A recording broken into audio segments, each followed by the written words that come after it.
In 1986, when I was coming of age, Ronald Reagan doubled down on the war on drugs that had been started by Richard Nixon in 1971.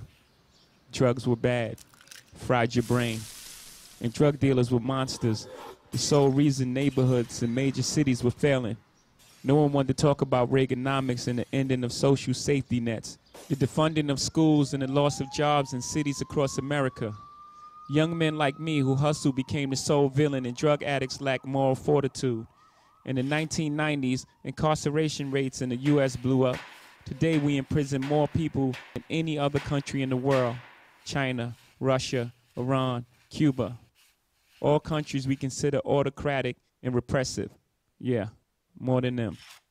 Judges' hands were tied by tough on crime laws, and they were forced to hand out mandatory life sentences for simple possession and low-level drug sales. My home state of New York started this with Rockefeller laws. Then the feds made distinctions between people who sold powder cocaine and crack cocaine, even though they were the same drug. Only difference is how you take it. And even though white people used and sold crack more than black people, somehow it was black people who went to prison. The media ignored actual data to this day. Crack is still talked about as a black problem. The NYPD raided our Brooklyn neighborhoods while Manhattan bankers openly used coke with impunity. The war on drugs exploded the U.S. prison population, disproportionately locking away black and Latinos. Our prison population grew more than 900%. When the war on drugs began in 1971, our prison population was 200,000. Today it is over 2 million. Long after the crack era ended, we continued our war on drugs. There were more than 1.5 million drug arrests in 2014. More than 80% were for possession only. Almost half were for marijuana. People are finally talking about treating addiction to harder drugs as a health crisis, but there's no compassionate language about drug dealers. Unless, of course, we're talking about places like Colorado, whose state economy got a huge boost by the above-ground marijuana industry. A few states south in Louisiana, they're still handing out mandatory sentences for people who sell weed. Despite a booming and celebrated $50 billion legal marijuana industry, most states still disproportionately hand out mandatory sentences to black and Latinos with drug cases. If you're entrepreneurial and live in one of the many states that are passing legalized laws, you may still face barriers participating in the above-ground economy. Venture capitalists migrate to these states to open multi-billion-dollar operations, but former felons can't open a dispensary. Lots of times those felonies were drug charges, caught by poor people who sold drugs for a living, but are now prohibited from participating in one of the fastest-growing economies. Got it? In states like New York, where holding marijuana is no longer grounds for arrest, police issue possession citations in black and Latino neighborhoods at a far higher rate than other neighborhoods. Kids in Crown Heights are constantly stopped and ticketed for trees. Kids at dorms in Columbia, where rates of marijuana use are equal to or worse than those in the hood, are never targeted or ticketed. Rates of drug use are as high as they were when Nixon declared this so-called war in 1971. 45 years later, it's time to rethink our policies and laws. The war on drugs is an epic fail.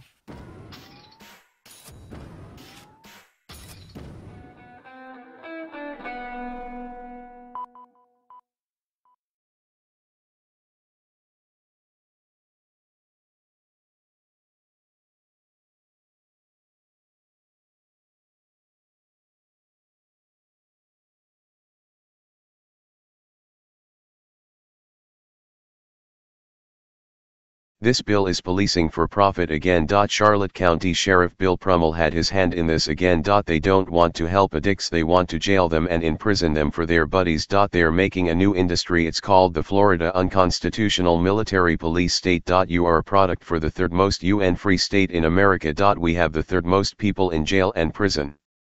The amount of drug that they are considering makes you a dealer is small enough that a user would have it and give them 3 years mandatory prison sentence. Then if you are supposedly the one that sold it to someone and they die, they are charging you with murder. Yet the pharmacies in America are selling and killing more people with their drugs than all the illegal drugs in America, and they aren't going to prison for it.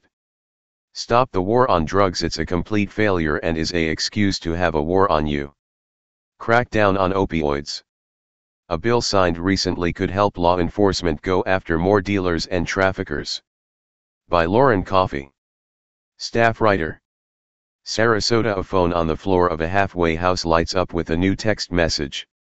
Hey, for real, inject slowly because that's no joke, it's a ton of carfentanil. It's a message from Michael Bennett, a Sarasota man who had allegedly sold $40 worth of cocaine to a victim who was soon found unconscious. The man needed 4 doses of opioid reversal medication, known as naloxone auto-injectors, before being able to breathe on his own. Bennett was charged with culpable negligence with personal injury. But under a newly passed law, someone committing such a crime could be tried for manslaughter. We've been dealing with it for 10 to 12 years and we would like to see some consistency in prosecuting, Sarasota County Sheriff Tom Knight said. The people in my jail are addicts. I want the dealers, not the addicts. Senator Greg Stuba, R. Sarasota, brought a bill to the state Senate after seeing the opioid crisis sweep the nation, including the Sunshine State. It's been 2 years since we had a roundtable discussion at Manatee County Hospital about the opioid epidemic, he said. What came out of it was we can't arrest people because they're not included in the Schedule II drugs, so, it doesn't seem like we have a problem. Under the bill, which was signed by Governor Rick Scott on Thursday, fentanyl would specifically be prosecuted similar to cocaine or even opioids. If someone was caught with 4 grams or more of the substance, they would be charged with trafficking. If a user overdosed, the dealer could be charged with manslaughter. Your Florida sheriffs are all very concerned with the safety and well-being of all citizens and visitors to the state of Florida, Charlotte County Sheriff Bill Prummell said in an email. And we will do what we can to see that the scum peddling drugs in our communities are put away as long as possible so they cannot hurt anyone again. Opioids have seen a rise in use along with cocaine and heroin. All are relatively cheap, but fentanyl is roughly 50 times more powerful. And many times, users who are buying one drug can receive even deadlier substances. Fentanyl is very cheap, they're synthetic so they come from China and it stretches the heroin out, Knight said. These dealers are making a lot of money. And it's the dealers law enforcement wants to go after, not the users. That's up to the judges. For enforcement it depends on the situation, with a user, said Mike Pelfrey, Northport Police Department Assistant Chief. If you have a dealer, if he's dealing, he should be incarcerated. If it's a user, there are so many programs you can get people involved with. The Charlotte and Sarasota sheriff's offices do not break down arrests specific to fentanyl, but they believe the numbers have risen. Prummell and Pelfrey stated fentanyl is not as large of a concern as other drugs such as methamphetamine, but they are still monitoring the rising levels. Although we are not seeing an overwhelming amount of fentanyl in Charlotte County as opposed to our sister counties, probably because of our demographics in comparison, it is here, Prummell said. Meth and marijuana are the more popular drugs of choice that we are seeing, but we are hearing and very concerned about the heroin because of the high mortality rate. But Knight has a different experience in his county. The biggest ground zero is Manatee County and we're right behind them, he said. Charlotte County is different, they don't have a lot of frequency. We do. It's why the Florida Sheriff's Association fully supports the bill. Florida sheriffs strongly feel that it's important to hold drug traffickers and dealers responsible for the harm they have inflicted on our communities, Jerry Demings, the association's president, said in a statement. This bill will help us protect Floridians from these fatal substances and fight this growing issue in our state. But some officials are concerned while the user would get the leeway of a judge's decision, it would disappear in drug dealers' cases. However, Stuba said it needs to be consistent with other drugs.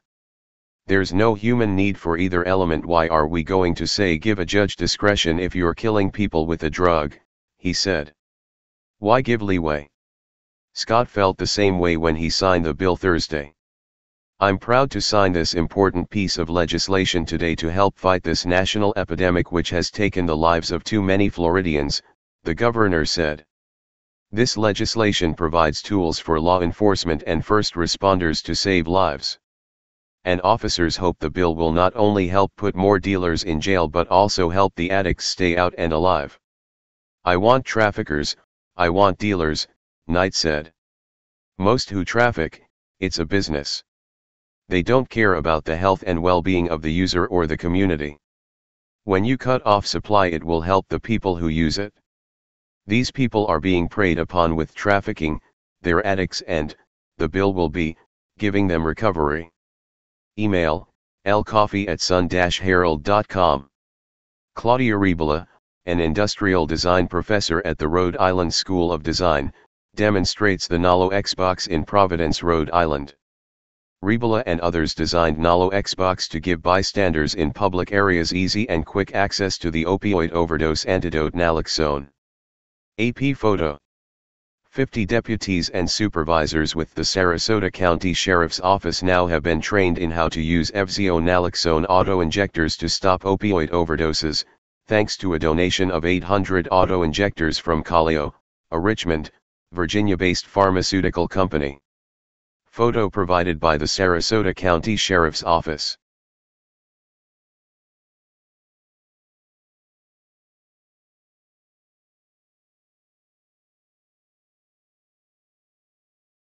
Into law enforcement nowadays.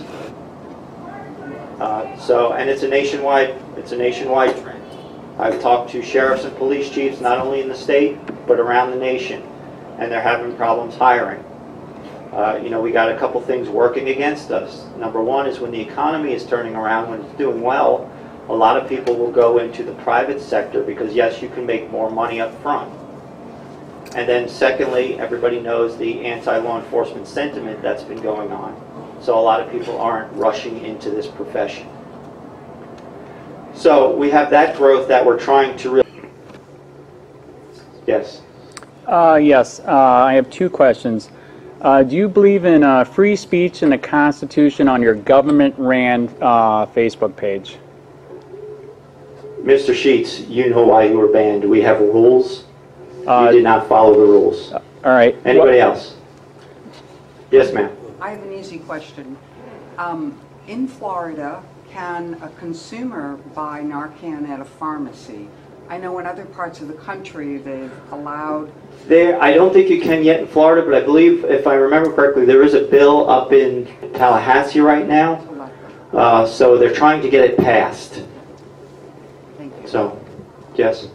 Sheriff, why was this citizen banned from your Facebook website? What's that all about? He didn't follow the rules. What rules did he break? They're posted on our Facebook page. You're more than welcome to read it. You wouldn't be able to share Anybody with else? us? You wouldn't be able to share with us? Yes, ma'am. Excuse me, my question was not... I'm talking to her. Yes, I asked you ma'am. a question. You work for me, sir. I don't work for you. Yes, Ma'am. you do. Why did you ban this citizen? Ma'am, what's your You question? can't answer the question, Sheriff? I think it's been asked and answered. Why is it, your department is supposed to be keeping the peace, taking care of whatever. It doesn't seem right to me that you also have to take care of those who are mentally ill and those who are drug addicts. Why don't they open up a facility? I mean, you're going to have to hire more staff, and where are you going to put all these people? You said 60% between the... Yeah. That doesn't make That's sense. what I'm telling you. That's been the question. Like I said, when the government can't seem to come up with answers, they push it off on us, and then it's up to us to try and figure it out. Well, that's not right. Yes, sir. I noticed this past year, I haven't seen much in the paper about grow houses, as far as finding grow houses and shutting them down. Is that still a problem? It's decreased a lot, and that's basically because some of the legalization that's been going on in other states. We are seeing a lot of it being imported from these other states. Right now, you know who your biggest trafficker is in drugs? The United States Postal Service.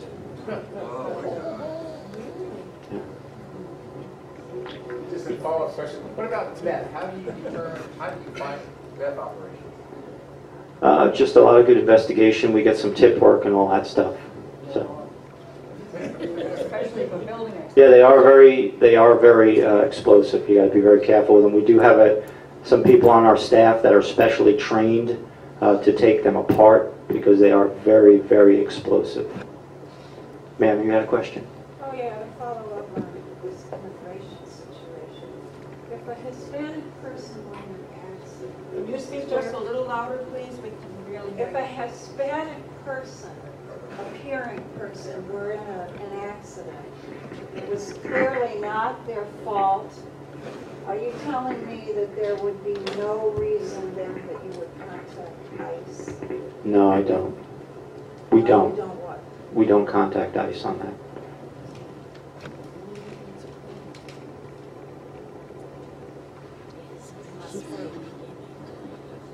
But I'll talk to you after. Okay. Because remember, right now, we don't have the, it's the federal government's responsibility, and also they have jurisdiction over immigration. We as local law enforcement do not. So when we take somebody in on a local crime, local charges, we have custody of them and we will notify ICE. But yeah, I'll talk to you afterwards because I don't know what you're talking about. Sheriff, I'd like to ask you another question. No, sir. Anybody else? My family and members of this crowd have went to war defending freedom and the right to And I thank you for your service. Yes, We'd ma'am. like you to answer the question. My husband and I are snowbirds, and we're down here 6, 7, 8 months. We love it here, and we're very grateful to have a police station right in Inglewood now. Anyway, we're over in Rotunda, on Rotunda Circle, and we noticed last year, I think the speed limits were like 30, and now we came back this year, and I can't remember. It's when they were changed to 35, so now it's 35. Yeah, that is up to the county. They set the speed limits. We don't. They usually come out and they have their engineers do studies with traffic and speed, and then they determine the proper speed. Because I also notice on Boundary they lowered the speed limit. Yes, that used to be 45. And I noticed that this same thing, it's 30 miles an hour there, but I wondered why it was 30 there and 35 on our side, but if you don't have anything to do with it. No, I don't have anything to do that. We don't set it, we just enforce it. How do we do as citizens in our... You can reach out to your county commissioner. I don't know if you guys ever have Bill speak to you guys? Yeah, Bill Truex will come and speak to your group, but you can reach out to him individually, or you can invite him to one of these sessions like he did me and ask him to kind of give you an overview of the county and also voice your concerns. But either way, you can contact his office or... Because our road is so narrow, and there are no sidewalks. Yeah, there's no sidewalks over there. There's no place to walk. We do walk on the roads, but I mean, we have to get off sometimes and let the traffic pass and so on. So I never noticed they raised Rotunda Circle to 35 from 30. They go 50, 60 through there. All the other Okay. Well, I know we've been getting a lot of complaints of speeders over there, and I know Chris has been having his staff out there as much as we can. That's one of the biggest complaints we get countywide is regard to traffic. So. Who's Chris? I'm sorry, Lieutenant Williams. Oh, because Rotunda West, I mean, this has been going on for years. We'll advise you to call the police. So I don't think Truex is involved at all. I mean, give me a story. Let's find out. He's not going to... Well, when it comes to setting the speed limits, that is the county function. I have nothing to do with that. Now, I can make some recommendations to them, but they are going to do their studies and side with what their engineer says. No, I'm not saying that. I'm just saying that we are advised to call the police. They're speeders, yes. Well, yeah, with the speeders, you're absolutely right. That's what they're going to say, because that's what we do. We have to enforce that. So, yeah. No, and he will tell you that. Anybody else? You have a question in the back. What are you afraid of, Sheriff? Why can't you answer all citizens? All I'm going to ask is about intelligence of policing, that's all. Here's the venue. American Legion Hall, people died and bled for free speech, and he's trying to restrict Correct. it. Please, wake up, He people. answered the question. It's- I didn't like his answer. No, he works for us. He is supposed to answer all questions. I'm asking about intelligence policing. What are you using for software and hardware? Yeah, why don't you be civil, Sheriff, and answer the question? Why did you ban a citizen? Drop it. What are you afraid of, Sheriff? You didn't follow the directions, I'll say. Who's got your tongue? Intelligence policing, what are you using for software and hardware? That's all I'm asking. We've got a lot of different No, I'm programs. having it right here in this public meeting. That's all I'm asking. Try to force me That's out. all I'm asking. This is rude. You and he together is rude. Yeah, and you're all on video. This is supposed to be denying America. Free speech. So sue me. Well, thank you very much, everybody. I appreciate it. We thank you. I'm Al President of Neighborhood Watch. I appreciate you all coming. I'm sure that some of you might have some additional questions. The sheriff might be around for a few minutes afterwards, but there are some refreshments in the back, and stay around and enjoy the refreshments. And thank you all for coming. You ought to be ashamed of yourself. American media. Please do. I'm not going to tell you. No free speech. Oh my God. The agenda is free speech. Transparency in government. If a government official won't answer a question why they banned a citizen, something's wrong. You have a definite agenda. You bet. Oh, free speech. That's not it. Freedom. That is not it. Freedom. Have you ever heard of freedom? I understand freedom. What's the freedom about? This gentleman over here has been banned from posting on the Facebook page of Charlotte County Government Sheriff's Department. Is he in violation of the rules? I wanted to know. The sheriff refused to answer. That was the question. Well, why wouldn't he answer the question? What's so difficult about the question? What did you do on Facebook? What's the agenda? What is the problem? We're in American Legion Hall. These men have died and bled for free speech. I mean, you obviously people trampled on. Did you even serve? You don't look like a couple of Jews. There's nothing better doing your time.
Hey, Sheriff, we have a question about why your office, your intelligence division, is investigating private citizens for criminal investigation that happen to be activists that are overseeing your department. Why would you have your intelligence division investigate private citizens? We have done...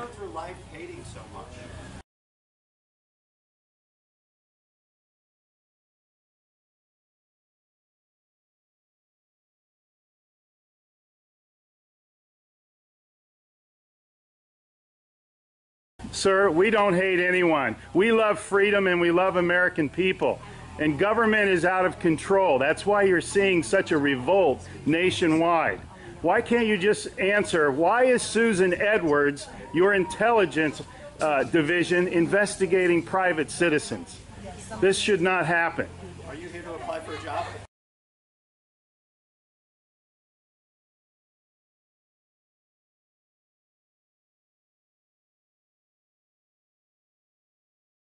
Possibly I might be applying for a job, but that's irrelevant to my question. Why would you ask that question? Well, enjoy the fair. Okay. Excuse me. Excuse you? Excuse me, sir. So those of you that haven't Wow. been on a bike before, we're Sheriff's just getting a little too pushy. is You the work hard for part. us, Sheriff. Just keeping keep that in mind. At one time, we respected you, but not with that type of attitude.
Hey Charlotte County, this is Charlotte County Cop Watch, and I wanted to explain what fair use is. You can use pieces of news articles if you're doing it for news reporting, you have commentary, and you're doing it for education purposes. So that's what fair use is, as you can see right here. Another reason why I wanted to make this video is to let you know I have just joined with Patreon. A nice thing with Patreon, I make no money on YouTube. They took the money away years ago, and so this is another way to give, and it's a nice thing too because you can give monthly. You can give $1, $5, $10, whatever. I do 4 to 5 hours a day on trying to wake the sheeple up on how corrupt it is and different ways that you can fight the corruption. So Patreon is a way that you can do it, and then of course the old way is still there. Donate to Sheriff County Cop Watch with PayPal or credit card. So keep that in mind. 4 to 5 hours a day. I make no money, but the corruption happened to me and I'm sick of it, so I'm trying to wake people up. But my wife would love it if if we could get some help out there. There's 47,000 subscribers. Just think if each one of you subscribers just gave let's say actually yes, $1 a month. 47,000 subscribers gave $1 a month. That would be awesome. That's not going to happen. But anyways, that would be great if it did happen. But do the math in your head. Just think about it. Like I said, 4 to 5 hours a day. I get no money from YouTube. YouTube has gone nuts. You can't do anything anymore.